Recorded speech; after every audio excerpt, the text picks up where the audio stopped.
If life has felt too dull or too fast for you lately, here are some books that made me fall back in love with everyday life again. Every time I read one of these books, I just wanted to romanticize the tiniest little moments of life. Welcome back to a new video. If you're new here, my name is Gabby and I talk about all things books. Today's video is super exciting. I'm so excited to share these 10 books with you guys. Over the past 10 years, I have been dealing with chronic pain and feeling overwhelmed and burnt out in life, and I always try to gravitate towards books that make me feel more soft, make me slow down, and make me really appreciate life. And these 10 books that I'm going to talk about definitely do that. I had a few of you reach out and ask me what type of books I like to read and what books are comfort reads for me whilst I'm having really big pain days and not feeling well and just wanting to be cozy and just romanticize life again and just feel that joy of reading. So, whether it was the writing, the setting, or the characters, these books just felt like such a big warm hug, and I hope you guys enjoy them as much as I did. So, I've got my pile here, and let's dive straight in. Starting off with The Salt Path by Raynor Wynne. This is a non-fiction book about Raynor Wynne herself and her husband Moth Wynne. It begins with them tragically losing their home. They come into really unfortunate circumstances and they get their home and everything taken from them, and their whole livelihoods are upended and they basically become homeless. And as they're leaving their family home, Raynor Wynne makes this decision just to walk. So Raynor and Moth, they both decide to walk along the southwest coast path. There's a map here of that that's all around the English coast. And during this story, Moth is also dealing with a really bad illness that is been said by the doctors that he only has like a year or two left to live. It's like a really bad form of like almost like arthritis. His body's like slowly just not working anymore. So they feel like they've hit rock bottom and they just decide to walk and spend time in nature and try and refine themselves. This book is a really, really sad book, but it reminded me how much beauty exists in simplicity, walking and noticing and just surviving. Raynor's journey along the coast helped me fall back in love with the idea that the world can just hold you. Even when you've lost everything, you can turn back to nature. And turning to nature when all else fails and healing through nature is such a beautiful, inspiring story, and the writing was just gorgeous. I actually went and saw the movie adaptation for this last night, and I am still feeling so raw and in shock from this. I This was one of my favorite books from last year, and I went into the movie like excited to see it, but I wasn't sure how it would be. The movie was drop dead gorgeous, and I sobbed literally the whole way through it. Like, you have no idea. Like, I think it's one of the most beautiful movies I've ever seen.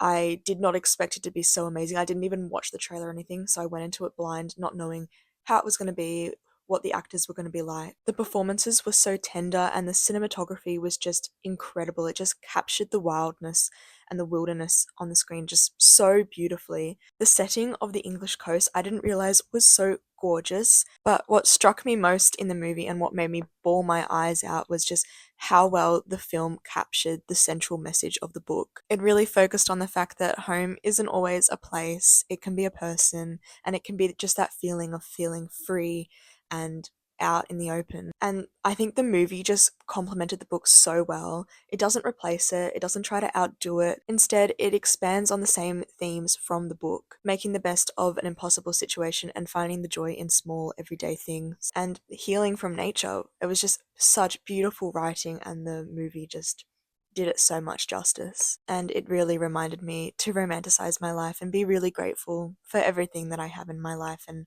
to notice even the smallest little things in nature and everyday life. I just wanted to read out this quote here at the end where she's having this realization about how beautiful life is and how far she's come on this journey. It wasn't just the chill in the air, the lowering of the sun's horizon, the heaviness of the dew, or the lack of urgency in the birds' calls, but something in me was changing season two. I was no longer striving, fighting to change the unchangeable, not clenching in anxiety at the life we'd been unable to hold on to, or angry at the authoritarian system too bureaucratic to see the truth. A new season had crept into me, a softer season of acceptance, burnt in by the sun, driven in by the storms. I could feel the sky, the earth, the water, and revel in being part of the elements without a chasm of pain opening at the thought of the loss of our place within it all. I was part of the whole. I didn't need to own a patch of land to make that so. I could stand in the wind, and I was the wind, the rain, the sea. It was all me, and I was nothing within it. The core of me wasn't lost. Translucent, elusive, but there and growing, stronger with every headland. Honestly, it gives me goosebumps. The writing is just stunning. The next book on this list is Duckula Orange for Breakfast by Karina May.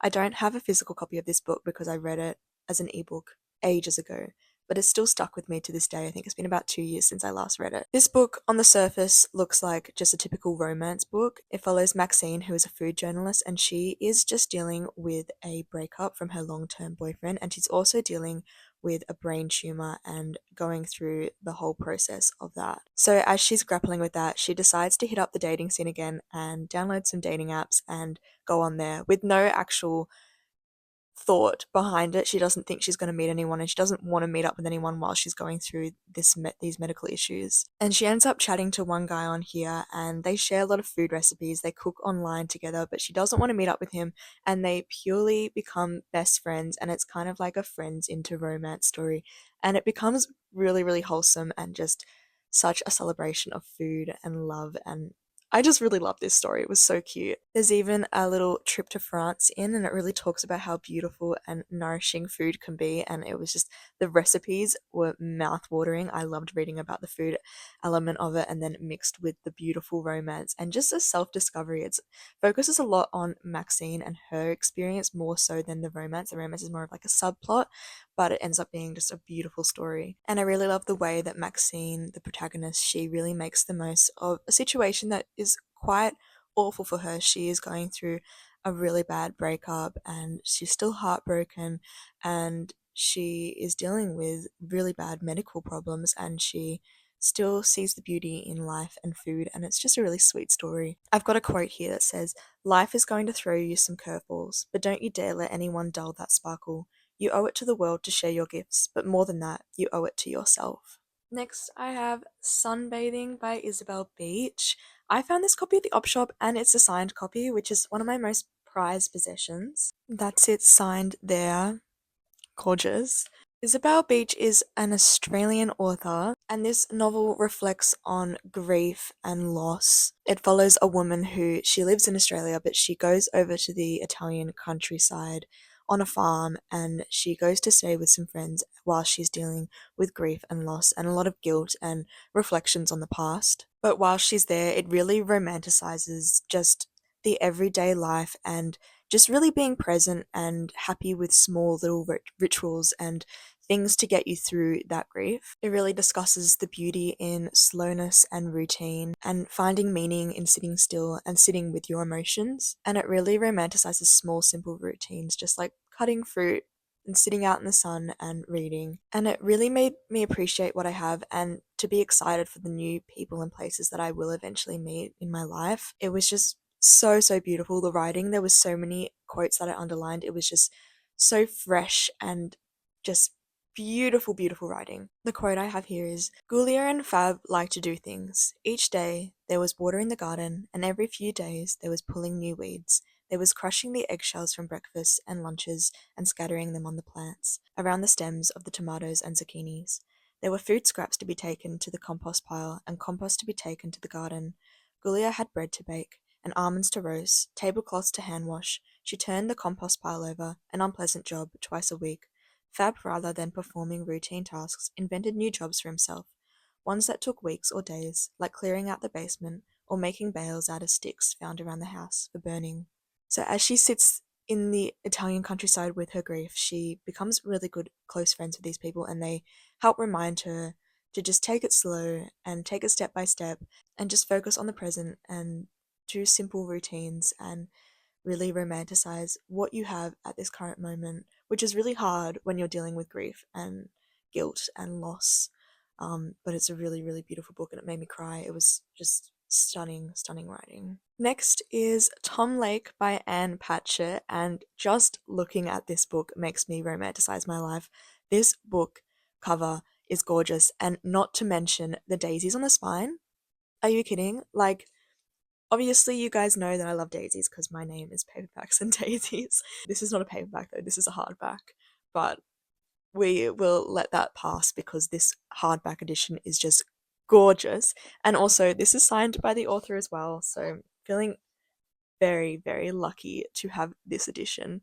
And I've also got a really beautiful bookmark in here that was hand painted by my mum.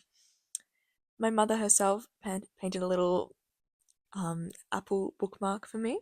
So yeah, this is a very, very special edition and a very, very special story. This is set on a Michigan cherry farm and is centered around a mother chatting to her children. She has, I think, 4 daughters, and they're all on the cherry farm in the orchard picking cherries, and she's reminiscing on her past life, and her children just love her story of her growing up and all the people she dated and all the drama. She was an actor back in the day, and it kind of reflects on the life that she almost lived versus what she has now, and how she's really grateful and happy with how her life turned out, even though it could have gone a completely different way. It's very much a story on motherhood and memory and storytelling and second chances. It just made me want to sit under a fruit tree and chat to my own mother about all her stories about her growing up when she was my age.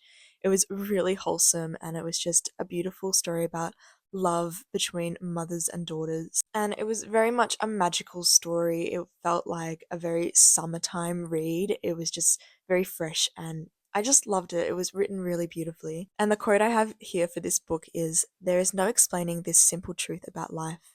You will forget much of it. The painful things you were certain you'd never be able to let go. Now you're not entirely sure when they happened, while the thrilling parts, the heart-stopping joys, splintered and scattered and became something else." I think I want to do a reread of this one soon. I also listened to the audiobook of this one, which was done by Meryl Streep. Highly recommend. It was just amazing, told by her. Next up, we have a really cute, fun one. This is The Hobbit by J.R.R. Tolkien.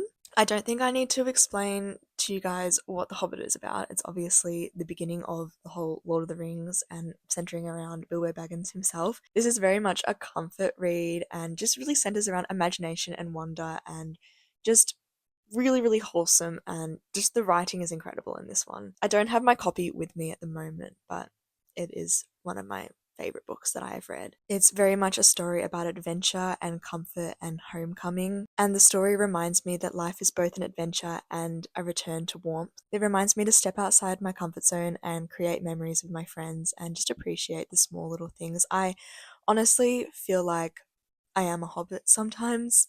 I love staying in my home, but when I do go out and see my friends, I have the best time. I also think I might be a hobbit because I love second breakfast and all the different meals that the hobbits have, and sitting next to the window with some tea and reading a book. So I can definitely relate to that kind of hobbit life, and it really makes me romanticize my own life whilst reading those kind of stories. I love fantasy. I think fantasy is just the most beautiful genre to romanticize your own life and try and live by. The next story is Wildwood Dancing by Julia Marilia. This is a beautiful fairy tale set in Transylvania. It is a cross between The Princess and the Frog and the 12 Dancing Princesses, and I actually read this a few years ago, even though I should have read it back when I was younger because it was gorgeous. It follows 5 sisters, and they find this like secret passage to this enchanted part of the woods, and they go out every full moon and they dance under the stars, and it just becomes this beautiful story. It's very magical and very much childlike wonder whilst reading this book. It centers around girlhood and sisterhood